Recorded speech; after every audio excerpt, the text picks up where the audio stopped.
Bien, primera pregunta. ¿Han recibido el último documento para la clase de hoy? Sí, está en el... Perfecto. Muy bien. Bueno, ya somos 19 participantes. Creo que podemos ir empezando a fin de que podamos cumplir la sesión de hoy, que tenemos que hablar un poquito de diferentes cosas, así la extensión nos permita trabajar bien. En este sentido, voy a hacerles un pequeño recordatorio. En la clase pasada hablamos específicamente sobre las cuestiones relativas a la demanda en particular.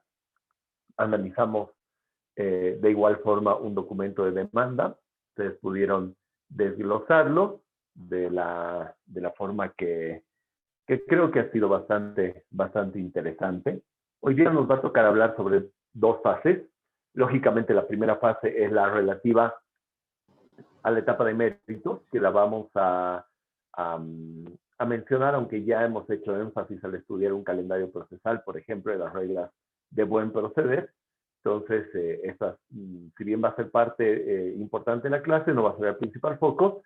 Y finalmente vamos a hablar sobre un laudo arbitral, el laudo arbitral como tal, que me he permitido armar una especie de laudo arbitral inventado, entre comillas, toda vez que contiene aspectos de la vida real, pero por el principio de confidencialidad y de reserva, al que siempre hago alusión, no se puede trabajar lamentablemente con documentos que hayan sido parte de un arbitraje, ¿no? Entonces, por eso es de manejo absolutamente académico y evidentemente basada, podría decirse como en las series, basada en cierto modo en hechos reales, pero siendo parte de una ficción en realidad, ¿ya? Entonces, comencemos un poco, vamos a hablar sobre el tema de la prueba y como en todo momento se busca dentro del presente módulo, es tratar de extractar un poquito cuáles son sus opiniones. Y aquí voy a hacerle una primera pregunta, ¿no?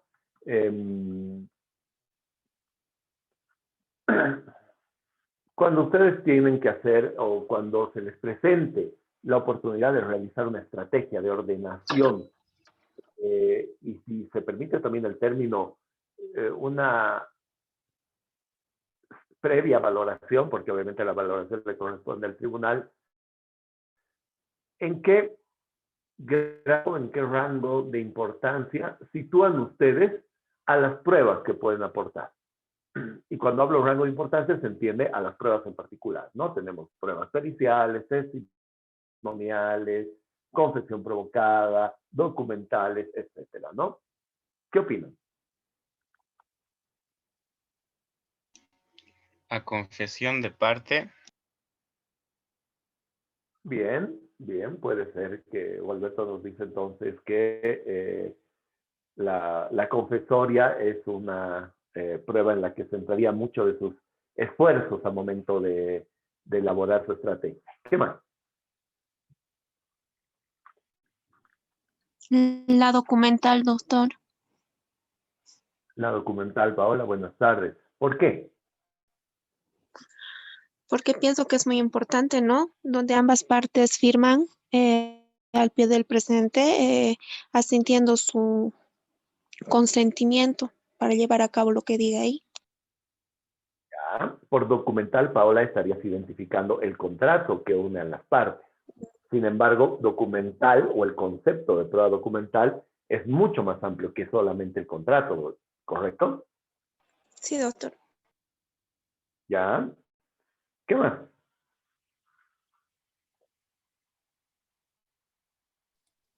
Sí, yo creo, doctor, también debería ser la pericial. Es una prueba muy importante, yo creo, ¿no?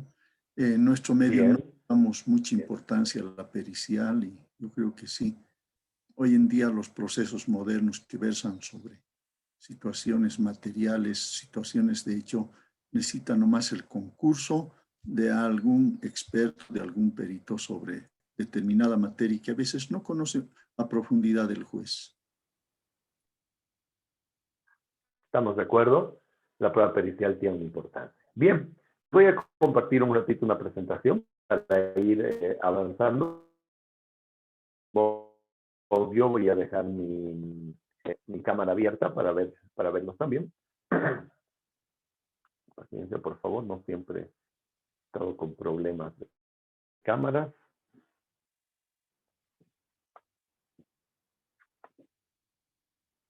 Bien, hay algunas cuestiones que son muy preliminares que creo que hacen al derecho procesal en general, que para el nivel de ustedes no va a ser necesario, ¿no es cierto? Que tiene que ver con el objeto de la prueba, aunque podemos refrescar algunas cuestiones, básicamente con el hecho de que fundamentalmente a momento de iniciar un arbitraje tenemos que tener totalmente claro qué es lo que queremos probar, ¿no? Y lo que nosotros queremos probar, evidentemente, se traduce en qué acto. Básicamente, en nuestros escritos de demanda, contestación, o si tienen ustedes, la misma reconvención. Y ahí es donde tenemos que ser lo suficientemente ordenados. No sé si han podido ver el escrito de demanda, qué relación tenía con las pruebas. ¿Alguien se acuerda?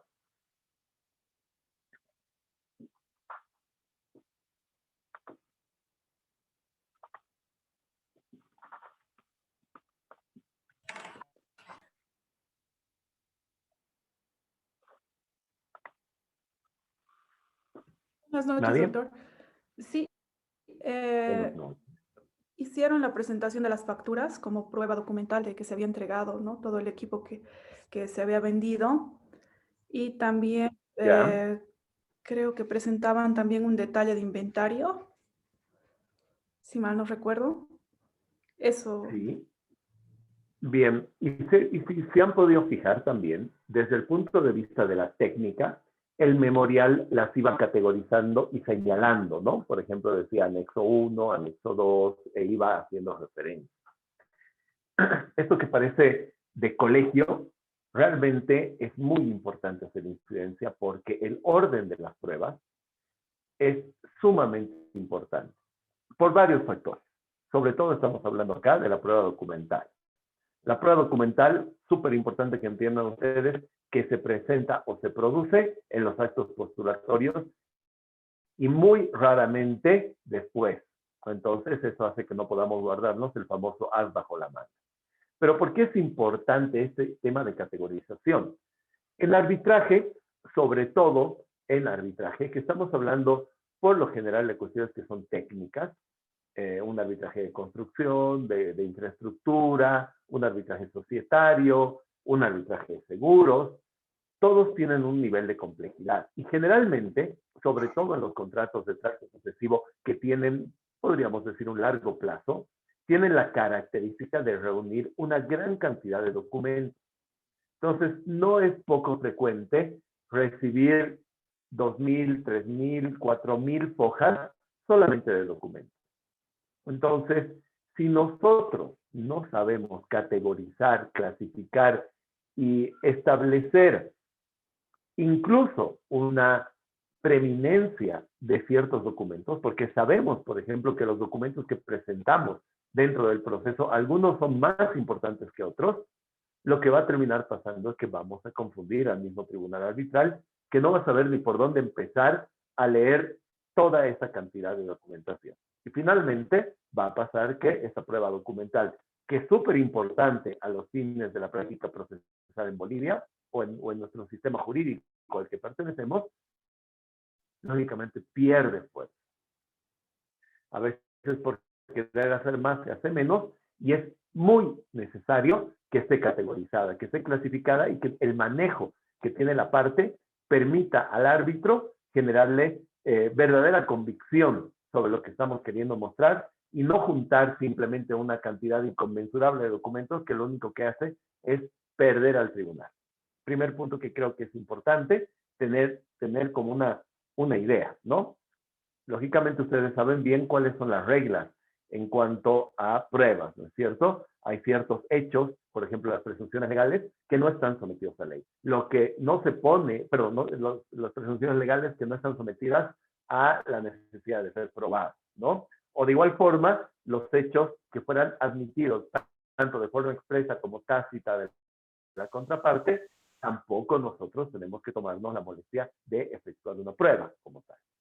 Y así como la teoría de los hechos evidentes, los hechos normales, los hechos notorios, que tiene que ver con una interpretación general de la verdadera realidad, ¿no es cierto? Si yo estoy hablando y en términos muy, muy generales, porque ustedes ya conocen eso de sobremanera, solamente para aquellas personas que no tienen formación en derecho, cuando hablamos de esta clase de actos, de lo que decimos es, si yo estoy argumentando que un hecho, por ejemplo, se ha llevado adelante al mediodía, no tengo que probar que al mediodía había luz del sol, porque naturalmente ese es un hecho evidente o puede ser incluso un hecho notorio.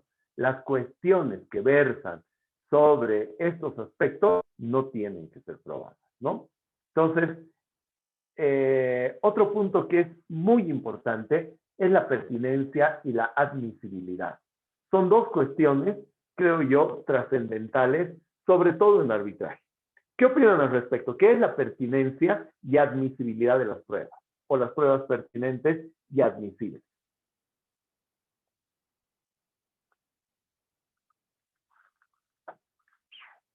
Doctor, María Valeria, buenas tardes. A ver. ¿cómo está?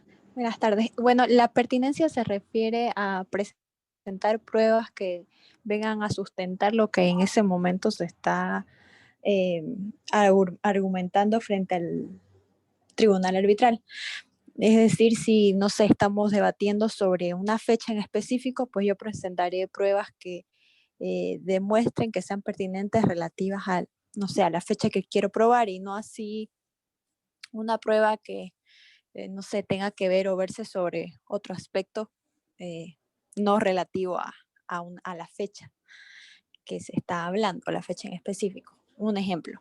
Y la admisibilidad también va de la mano con eso, que el tribunal va a admitir pruebas que tengan que ver con el tema que se quiera probar, ¿no? Que sean relativas al momento de argumentar ese hecho, esa posición. Eso, doctor. Bien. Muchas gracias, María Valeria. ¿Alguien más quiere complementar?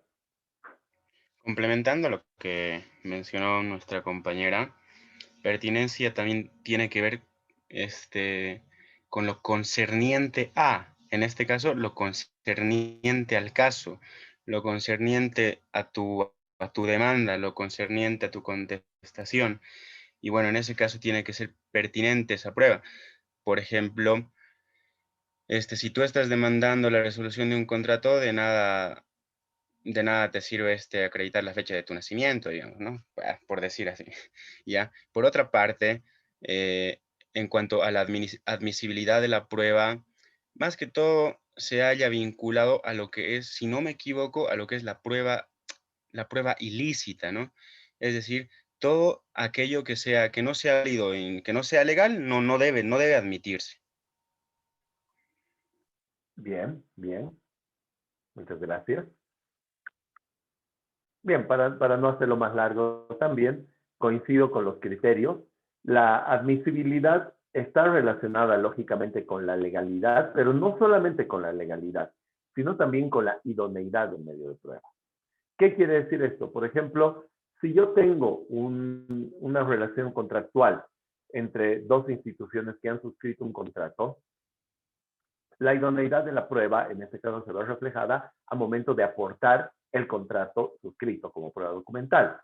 Ya será idóneo que yo presente o que yo aporte, por ejemplo, un testigo para indicar que el contrato existe,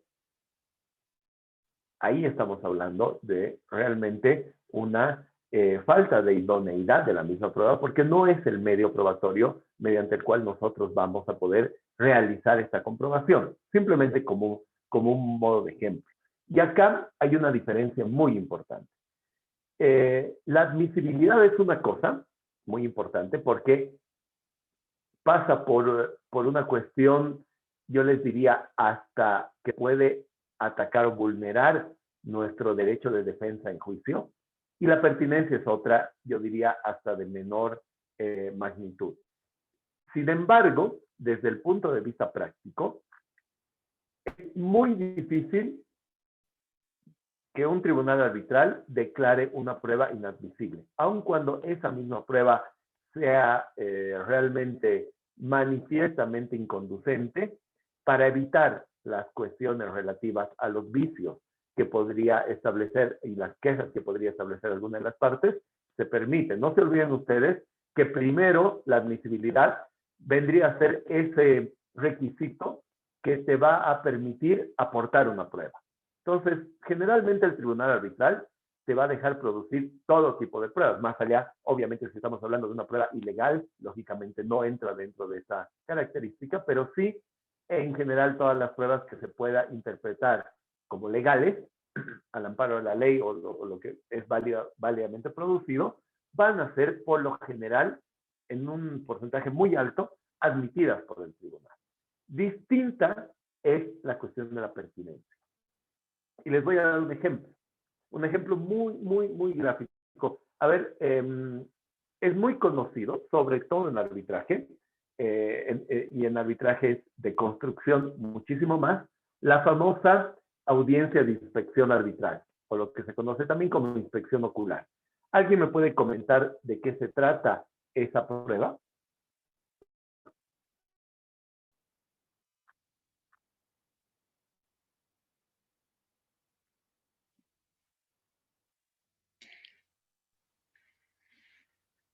Doctor, imagino que similar a lo que debe ocurrir en un proceso ordinario, debe ser que tanto el árbitro o el tribunal arbitral vaya a realizar una inspección de obra, digamos, tal vez.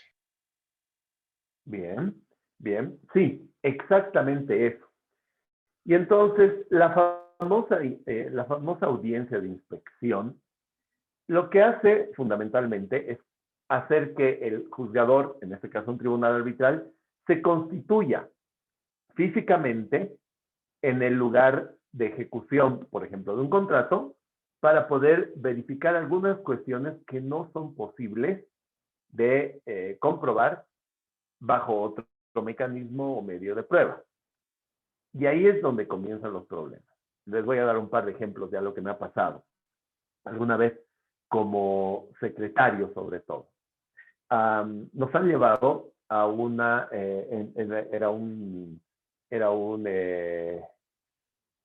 arbitraje bastante técnico sobre un tema de una planta de construcción, perdón, una planta de producción de acero, ¿ya? Y la discusión entre las dos partes tenía que ver con los aportes económicos realizados, ¿ya? Y bueno, además de ser un proceso sumamente interesante y para aquellos que somos curiosos de conocer nuevas cosas, muy lindo momento, muy grata experiencia, porque no todos los días uno puede ir a una planta de producción de acero, por ejemplo. Pero bueno, llegamos con el tribunal arbitral. La parte que solicita nos hace todo un paseo por esta planta, bien, para mostrar específicamente las condiciones en las cuales se encontraba la planta. Bien, la pregunta es la siguiente. 3 abogados, que en este caso eran los miembros del tribunal arbitral, han podido con esa visita entender, por ejemplo, que un pozo tenga las condiciones técnicas suficientes como para entender que podía funcionar como un horno válido para la producción de acero?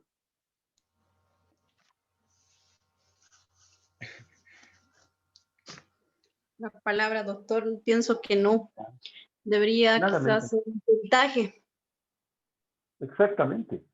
Entonces, claro, o sea, nosotros nos nutrimos ese día de un montón de cosas que no conocíamos. Me incluyo porque yo era parte de la comitiva, no porque era parte del tribunal, pero verdaderamente no generas convicción de nada y no puedes probar nada, porque a 3 abogados que no tienen, lógicamente, la formación técnica necesaria para poder determinar esto, es imposible que puedas establecer en una audiencia de este tipo, generar una convicción también de esa naturaleza. No tiene sentido.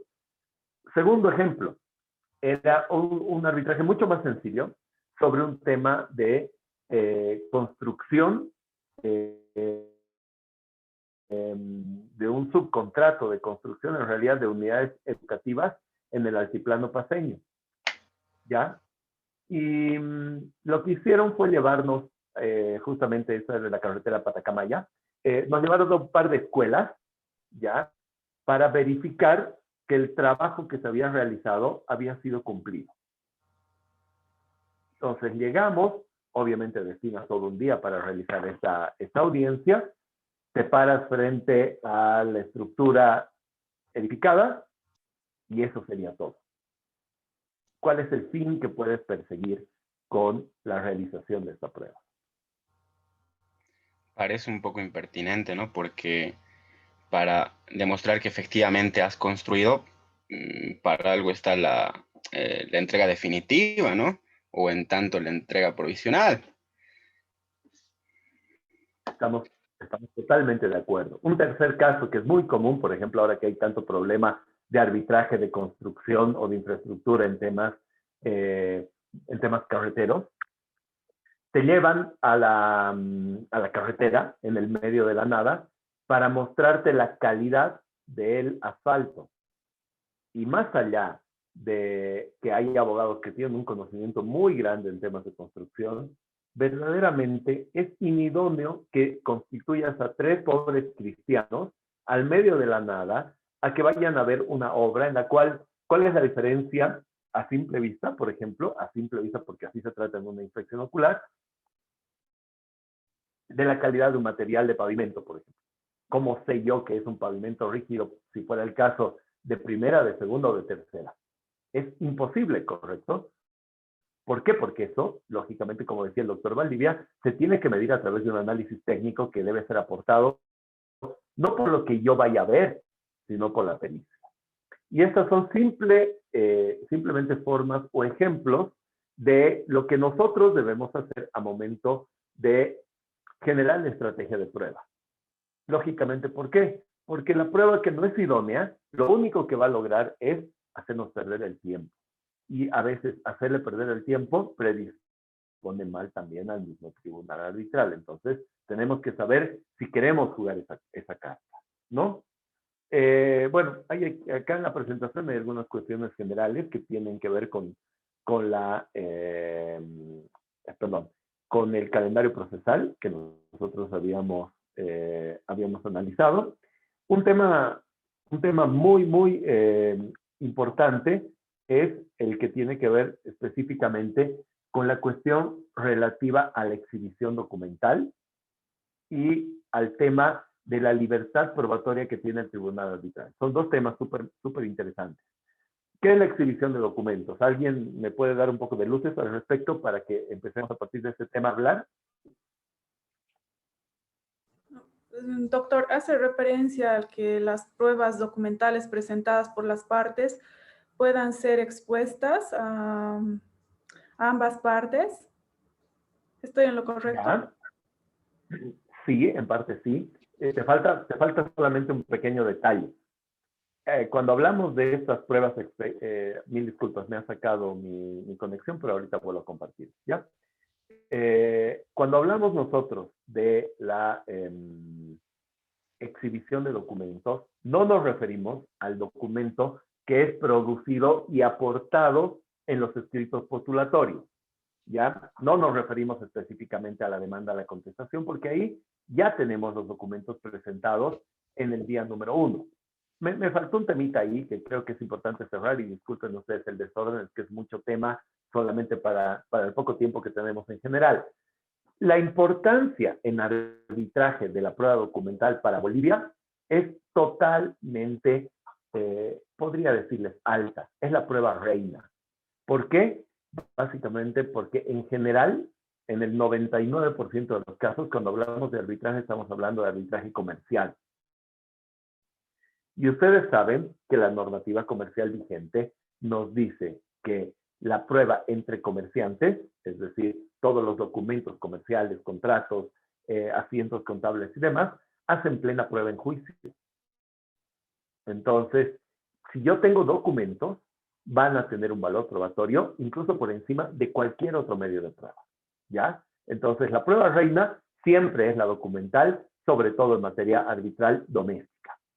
Este esquema en el arbitraje internacional cambia drásticamente por si acaso, ¿ya? No nos tomemos esto como una verdad absoluta. En arbitraje doméstico, la prueba fundamental es toda la documental, precisamente por esa declaración que nos hace la normativa comercial vigente.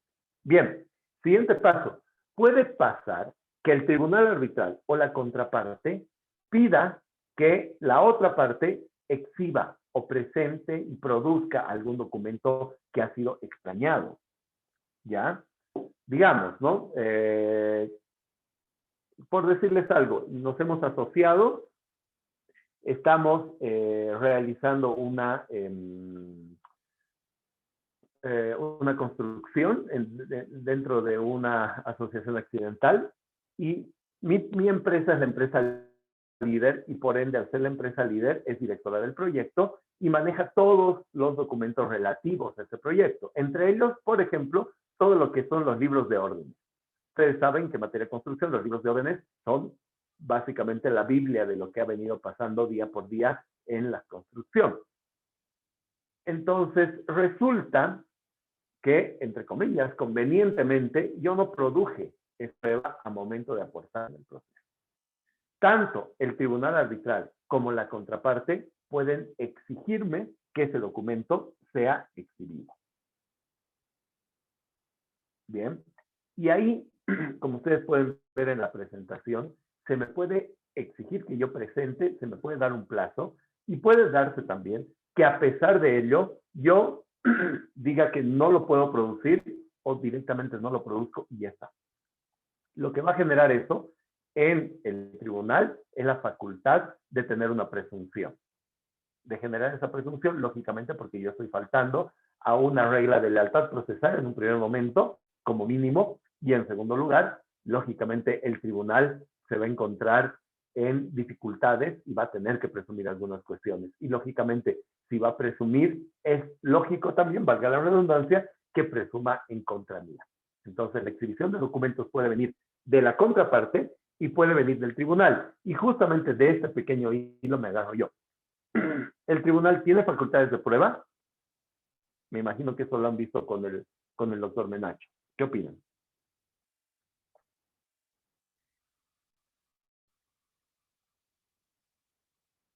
Sí, el tribunal tiene facultades de prueba, doctor.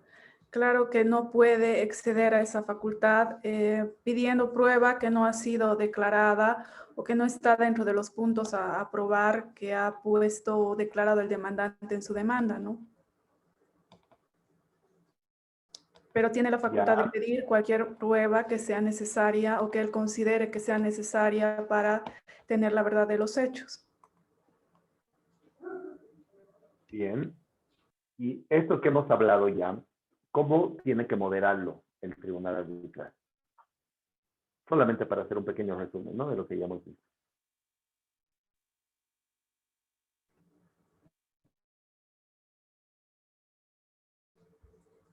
En realidad, de acuerdo a los límites que establece que establece el demandante, tendría que limitar su facultad de no pedir otra cosa, ¿no? Porque cambiaría el objeto de la demanda.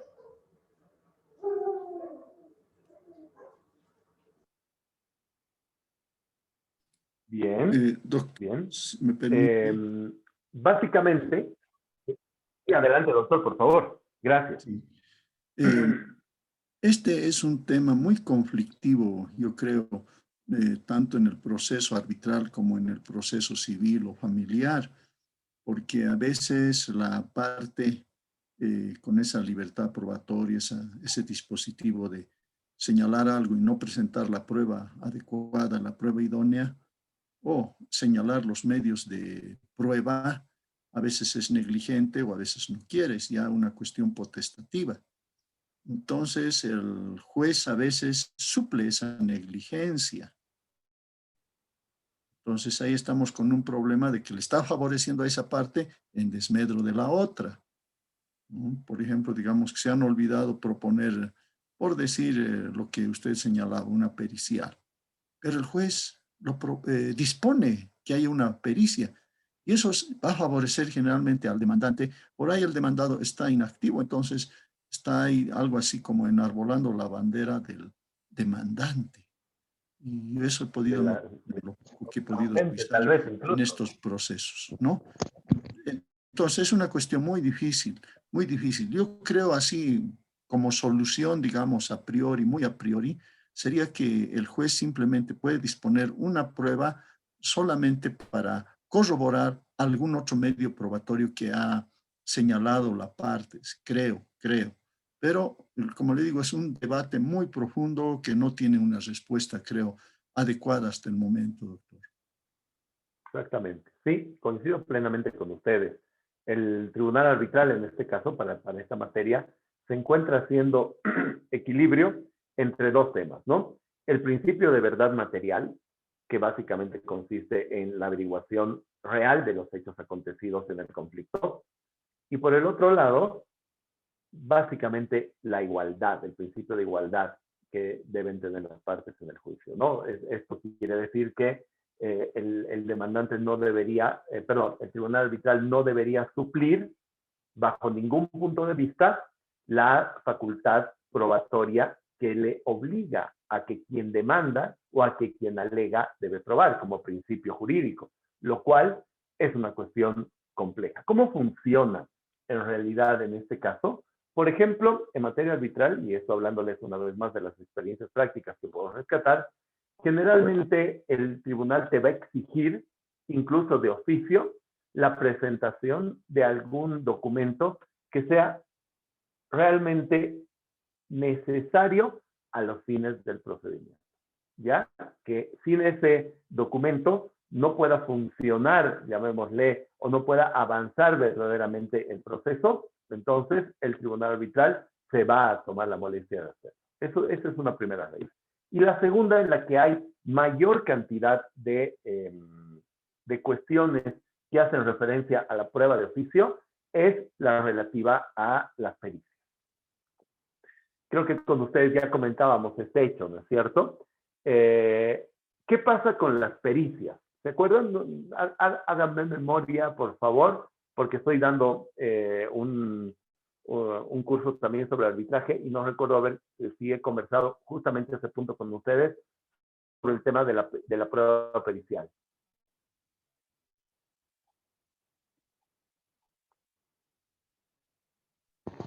Creo que todos me han abandonado, excepto el doctor Valdivia y la doctora Bacaflor. Doctor, buenas noches.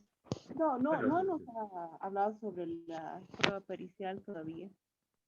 Gracias. Bien, vamos a ese punto entonces. La prueba pericial, como ustedes saben, y probablemente mejor que yo, es o consiste en un informe producido por una persona, un profesional que tiene un conocimiento especializado en algún área, ¿no? En algún área del conocimiento. Obviamente, ese conocimiento especializado hace que sea superior a la media y, lógicamente, en este caso, mayor a la del tribunal arbitral. ¿Cuál es el valor de esta prueba? Fundamentalmente, el valor es el de aclarar que ciertos aspectos técnicos que no son de manejo del común de la gente se puedan conocer y entender desde la perspectiva técnica para quien no la conoce. Bien, en ese sentido, ustedes ven que en la presentación dice prueba pericial, hay un vicio de origen. ¿Cuál creen que puede ser ese vicio de origen que se presenta en materia de la prueba pericial.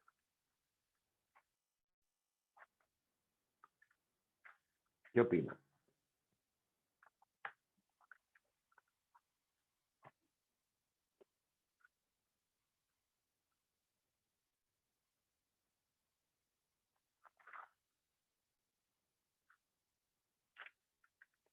Ustedes, cuando han patrocinado alguna causa, algún proceso, ya sea judicial, arbitral o de la naturaleza que fuere, y han promovido una pericia, ¿cuál ha sido el procedimiento que han seguido? A ver, cuéntenme, por favor. La palabra, doctor. Adelante, Paola, buenas noches. En la realidad, cuando se ofrece la prueba pericial, se debe solicitar bueno, en este caso al tribunal arbitral, cuáles son los puntos de pericia sobre los cuales va a versar la opinión de este experto en la materia que vayamos a proponer, para que pueda aclarar e ilustrar tanto al tribunal como a la parte de contrario los aspectos que vemos pertinentes para fundamentar nuestras propias pretensiones, ¿no? Puede ser, por ejemplo, en un caso de construcción de construcciones que estamos hablando tanto, que para la verificación del peso, medida y otras cosas más, esos puntos claros de pericia nosotros tenemos que establecerlos al momento de ofrecer la prueba pericial como tal, y también sugerir, si la otra parte admite, un experto que ya sea conocido de trayectoria reconocida. Bien, una sola aclaración, Paola, para evitar un prejuzgamiento o cualquier cuestión que pueda poner en tela de juicio la imparcialidad del tribunal. En materia de arbitraje, la pericia se ofrece completa. Es decir, tú propones los puntos de pericia, tú propones el experto, tú fijas el alcance del mismo estudio que vas a presentar, cuando es una pericia de parte. ¿Ya? Cuando es una pericia producida por la misma parte, esta es la hermenéutica. En este sentido, como bien sabemos, tenemos una regla general que abarca tanto a los testigos como a los peritos, y es el tema, llamémosle, legalmente exigido de su independencia, ¿correcto? Todos sabemos eso, que el perito tiene que ser totalmente independiente, se dice, de la persona.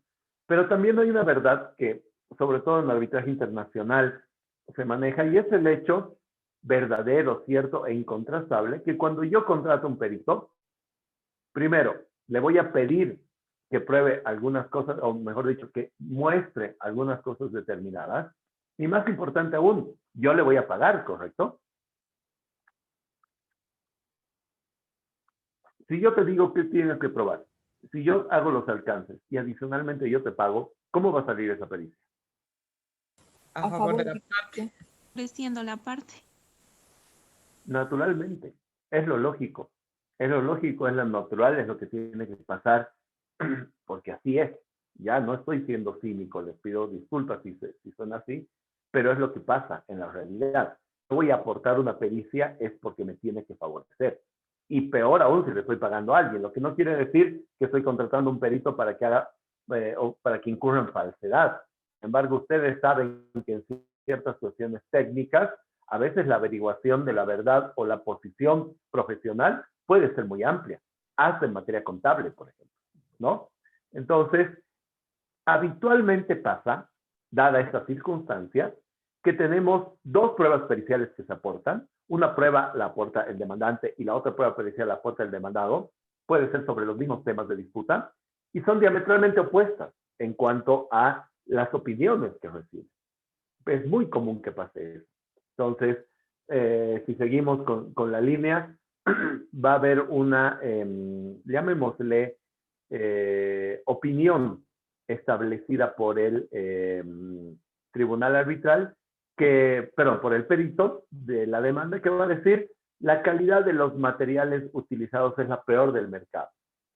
Y no es poco común que tengamos la prueba aportada por el demandado que diga la calidad de los materiales es la mejor del mercado. Y el tribunal arbitral se ve en una grave dificultad porque ¿a quién le va a creer? Doctor, ¿Ya? doctor, Sí, disculpe. No creo Adelante. que sabemos que va a ser la misma historia en todos los arbitrajes.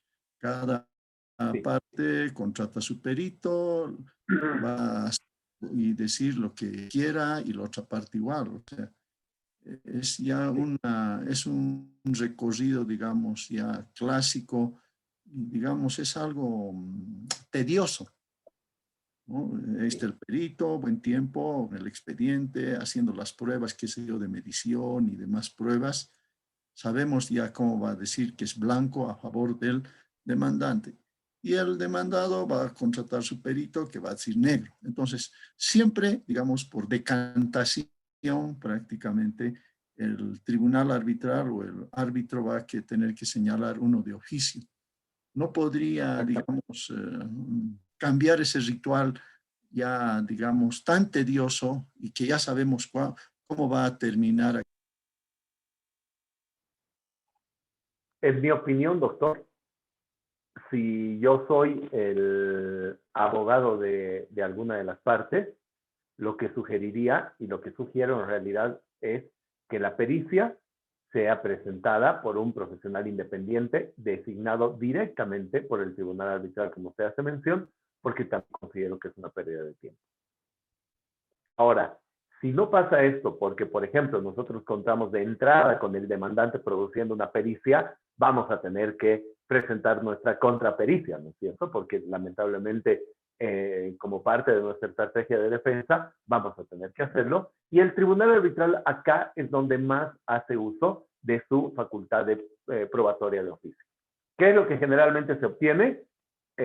Más gasto para las partes porque le estamos pagando a un perito y medio, ¿no es cierto? Al perito de nosotros y al perito que nombra el tribunal arbitral.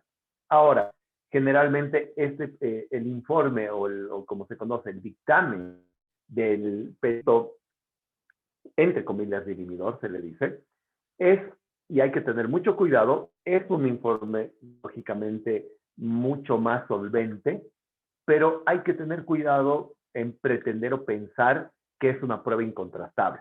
No deja de ser un informe pericial y el cuarto árbitro no es este perito. Eso significa que el tribunal arbitral va a emplear, puede emplear este dictamen o el informe del perito, pero no implica que el tribunal arbitral se vea reatado exclusivamente a este informe. ¿Ya? Hay que manejar muy bien las pruebas, hay que tener mucho cuidado. Les voy a dar un caso casi anecdótico. Había un proceso hace unos años en el Centro de La Paz en el que la discusión radicaba sobre una gran cantidad de millones de dólares. Era prácticamente una demanda sobre alrededor de 10 millones de dólares, para que ustedes tengan una idea. Ya que para, obviamente, nuestro foro arbitral es extremadamente grande, para el foro boliviano. Y resulta que el demandante decía que los daños probados por efecto de la mala ejecución del contrato eran alrededor de 6 o 7 millones de dólares, pongamos, ¿ya?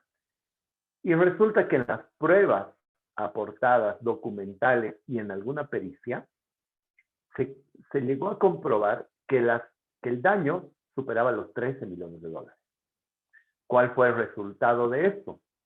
Lógicamente, el tribunal arbitral declaró probada la demanda, pero los daños solamente fueron resarcidos en el monto requerido en la demanda. Entonces, nuestras pruebas son nuestra salvación, pero si no las manejamos bien, podemos hacer meter la pata, como se dice vulgarmente, también a nuestro cliente como tal. Hay que tener un uso muy adecuado, saber en qué momento se producen y en general no esperar que el tribunal supla nuestra falta de eficiencia para completar la producción de la prueba. Bien, en este sentido, porque no vamos a entrar a estos puntos porque ya los vamos a ver específicamente en la parte del laudo, se realizan tantas audiencias como fueran necesarias, pero por lo general, por los arbitrajes, salvo que tengamos una gran cantidad de testigos, no van a haber más de 2, exagerando 3 audiencias, ¿ya? Y por el principio de unidad, también esto se hace de forma muy rápida. Por lo que generalmente la etapa de méritos pasa muy, muy rápidamente. van a ver ustedes que la mayoría de los calendarios procesales tienen un plazo de no más de 30 días para la evacuación de toda la prueba. ¿Ya? Es en este sentido que una vez que concluye la última audiencia de producción de prueba, que generalmente es la testifical o la audiencia de inspección, una vez que concluye la recepción de este tipo de pruebas, se cita a las partes para la última audiencia en la que van a participar, que básicamente es la audiencia de alegatos en conclusión. Algún consejo sobre esta audiencia de alegatos en conclusiones, si me permiten hacerla, es que tenemos que tomar especial incidencia entre lo que hemos demandado o entre lo que hemos respondido y la prueba que se ha evacuado. Hay que hacer una relación muy precisa de esto, fundamentalmente por el hecho de que tenemos que evitar... Perdón, ya ¿tienes alguna consulta?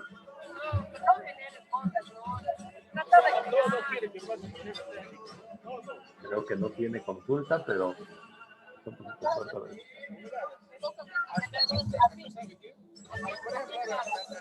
Voy a intentar continuar si es que se puede. Les decía, hay que tener especial cuidado en que esta audiencia no sea una repetición de lo que he dicho en la demanda, ¿ya? Porque lo único que voy a lograr es el último instante en el que me voy a enfrentar al tribunal arbitral como tal. Es la última oportunidad que yo tengo desde el punto de vista oral de generarle la última convicción de que lo que estoy pidiendo es que verdaderamente...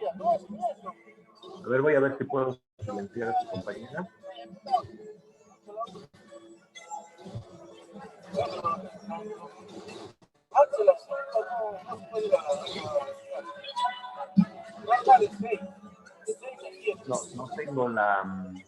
No tengo los permisos. Tal vez si el de la organización me puede ayudar, silenciando a Yara.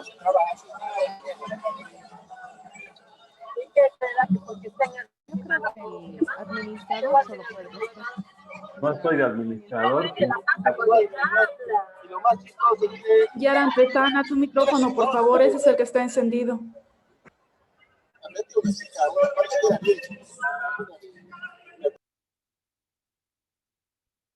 Bien, muchas gracias, si ha sido Yara o el administrador. Entonces, en ese sentido, la audiencia de sustentación oral de posiciones, si bien a veces puede pretenderse como que es una cuestión accesoria, no lo termina siendo, básicamente por el hecho de que tiene esta importancia en la que nosotros tenemos que tomar la última cartita del mazo para usarla de la mejor forma posible, ¿no? Esto he pedido, esto lo he probado, así se ha producido, y tratar de generar esa convicción del tribunal. Porque ustedes bien saben que si el tribunal no tiene una convicción creada sobre la pretensión, pues mi demanda no va a ser aceptada como tal en el momento del laudo. Luego de eso, puede darse de forma extraordinaria, aunque no es común, que el tribunal quiera producir de alguna forma alguna prueba extraordinaria. No pasa en todos los casos, pero sí se puede dar el tema de que alguna cuestión que hubiera surgido de forma extraordinaria sea requerida por el tribunal. Alguna exhibición de algún documento extrañado, algún informe complementario a nivel pericial, el tribunal tiene la facultad.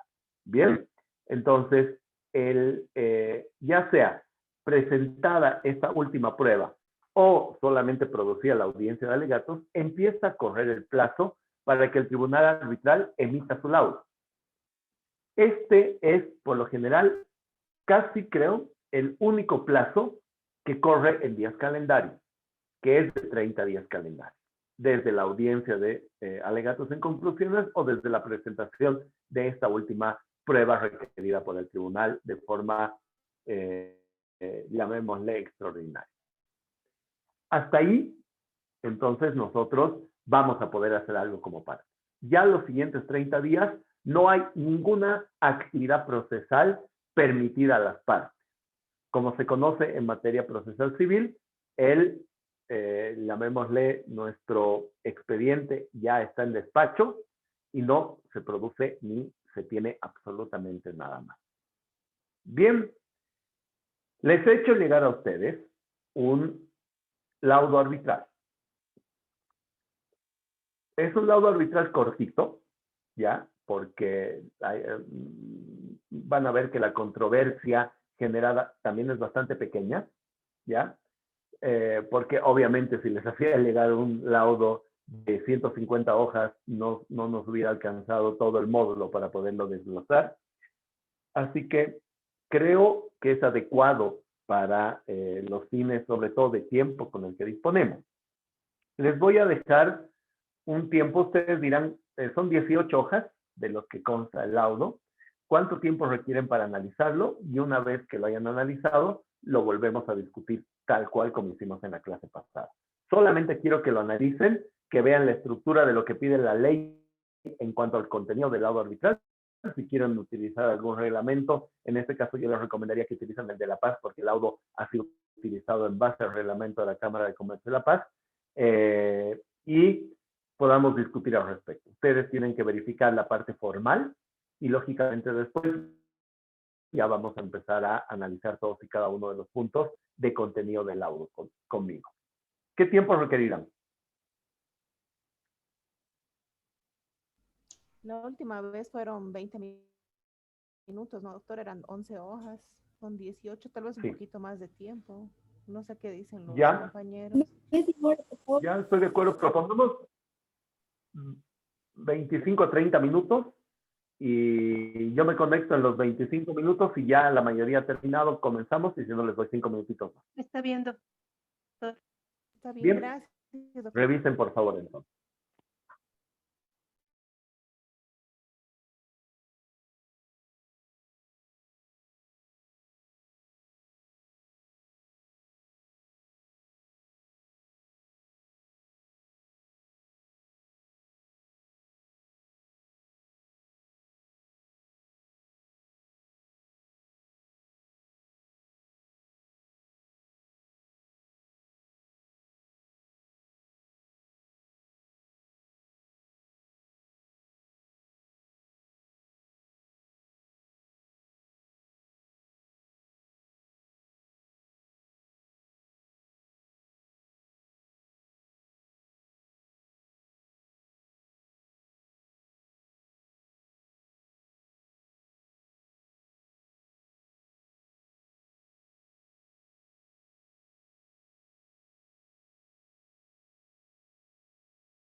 ¿Cómo va, muchachos? ¿Ya han terminado? ¿Necesitan unos minutitos más?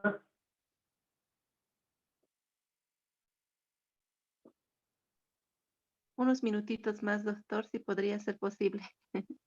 Sí, por Ustedes favor. me avisan, por favor. Voy a estar aquí al pie del cañón.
Doctor, no sé si ya podemos empezar. Okay. Ya me estaba por dormir, pero sí, yo los estaba escuchando. Sí, creo que todos. Por favor, ¿ya están todos? Positivo. Bien, ¿por qué no me han avisado? Yo lo único que hacía era esperar. Bien, opiniones para empezar.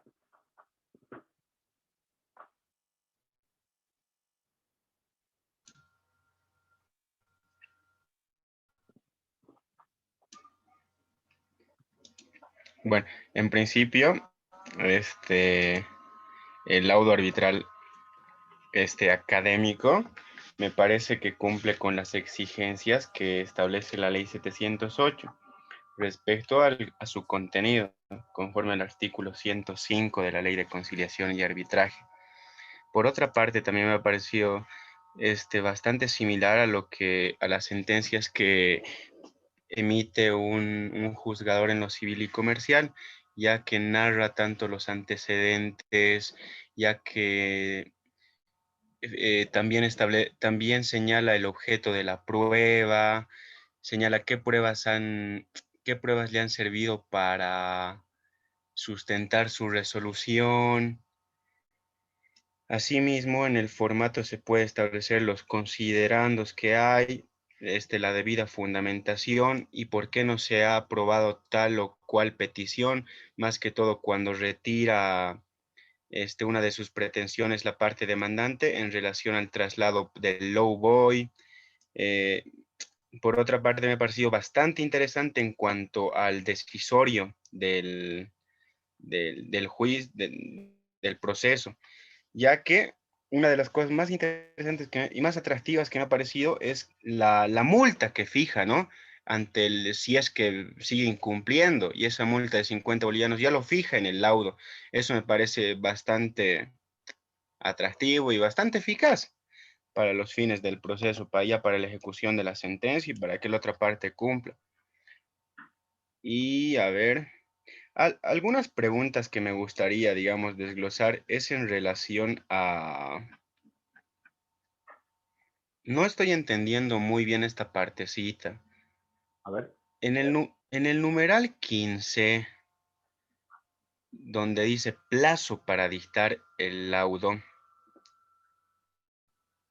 aquí dice, en el numeral 15, que en fecha 4 de marzo del 2020, el Centro de Conciliación y Arbitraje emite la resolución 4 del 2020, en la que se determina suspender plazos procesales hasta que se honren la totalidad de los montos impagos adeudados por las partes. Estos montos adeudados por las partes se refieren antes de ingresar de pleno al juicio, antes de ingresar de lleno a la etapa de méritos. Excelente pregunta, Bugón. Generalmente en los procesos arbitrales vienen inmersos unos honorarios que tienen que ver con los gastos de administración que van al centro de arbitraje y los gastos de honorarios de los árbitros.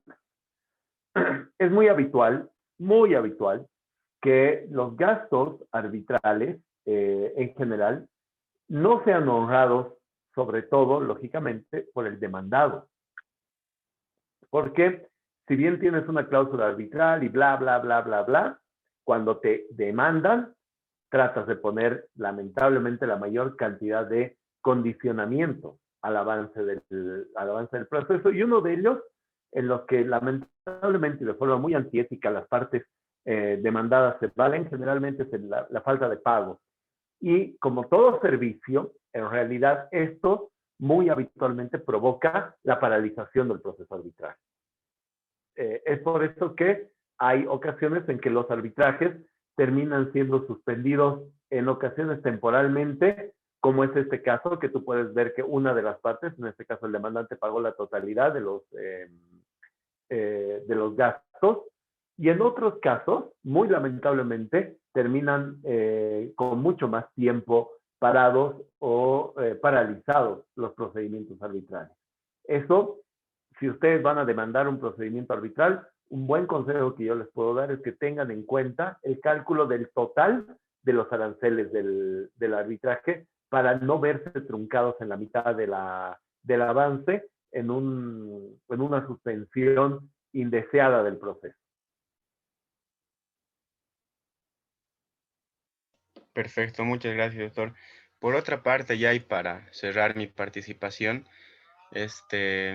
también me ha parecido bastante interesante lo que puso en el laudo arbitral, ¿no? Respecto a la suspensión de plazos, ya sea por convulsión social y por otra causa más que no recuerdo muy bien. Eso, doctor. Gracias. Sí, a ti, Alberto. Tienen que saber que algunos plazos son manejados específicamente en el amparo o en el marco del trabajo del centro de arbitraje. Es así que, por ejemplo, los procedimientos arbitrales durante la emergencia y cuarentena citada o mejor dicho, dictada por el gobierno nacional el año pasado, provocaron la detención casi absoluta de todos los procedimientos. Obviamente el COVID ha provocado también una modificación y adecuación a la normativa de los centros que han empezado a utilizar todos los centros del país la virtualidad para el desarrollo de sus diferentes procedimientos arbitrales como tal. Pero en un momento, como esto fue sorpresivo para todos, provocó en alguna instancia la imposibilidad de continuar con los procedimientos arbitrales. Doctor, buenas noches. Silvia, buenas noches. ¿Cómo está, doctor? Buenas noches. Haciendo alusión a lo que comentaba el compañero, el considerando sexto o la parte resolutiva en el punto sexto, hace referencia a que el tribunal dispone que sea el demandado quien tenga que reembolsar el monto del arbitraje, ¿no? Que en primera instancia ha tenido que ser cancelado por la parte demandante, pero, y bueno, no olvida esa parte, no es como en los procesos judiciales que hablamos de las costas y costos procesales, y obviamente aquí también se ve inmerso, ¿no? Tanto los costos, las costas y los honorarios de abogados. Estamos de acuerdo. En este caso, son pagados por ambas partes, ¿no? Cada parte paga a su abogado. Estamos de acuerdo. Esta aplicación, si quieres, esta interpretación no la vas a encontrar en la ley de arbitraje ni en los reglamentos institucionales, pero no olvidemos que la ley 708 manda a aplicar de forma supletoria el Código de Procedimiento, el Código Procesal Civil, cuando no haya una disposición expresa en la normativa arbitral. Es en este caso que el Tribunal de Arbitraje estaría, a mi modo de ver, obligado a determinar algo sobre las costas y costos del proceso. Gracias, doctor. No, por favor. ¿Qué más?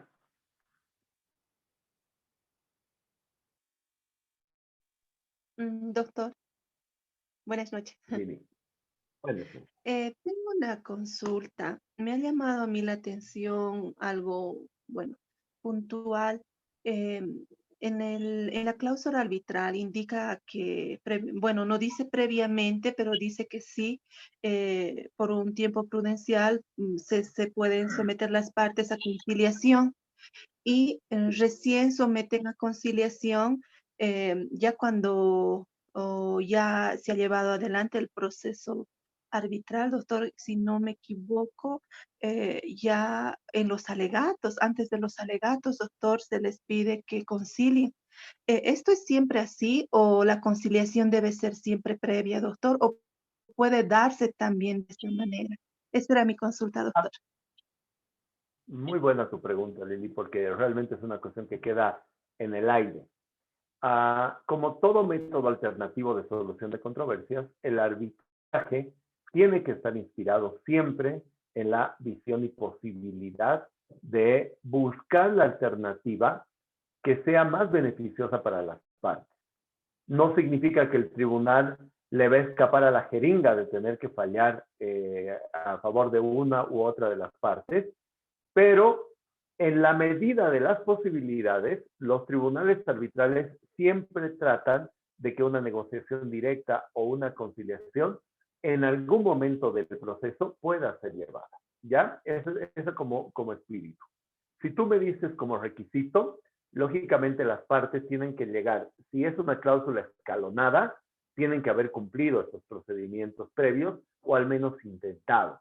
En este caso, en particular, si bien deriva de un caso real, no es un caso real en particular, pero se ha intentado, y muchas veces el tribunal puede instar durante el desarrollo del proceso en 2 o 3 oportunidades a que las partes concilien. Si ustedes ven el fondo de la controversia dentro de este proceso, era evidente que perfectamente podían las partes haberse evitado todo ese procedimiento engorroso y esta contradicción, y perfectamente por el objeto de la controversia podía haberse resuelto por una instancia menos gravosa como es un arbitraje.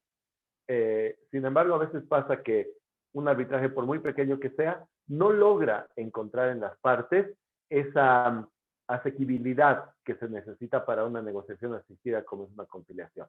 Pero como inspiración, tú puedes conciliar hasta el día en que te van a notificar con el lado arbitral. Es decir, hasta antes de que te notifiquen, tú puedes intentar la conciliación.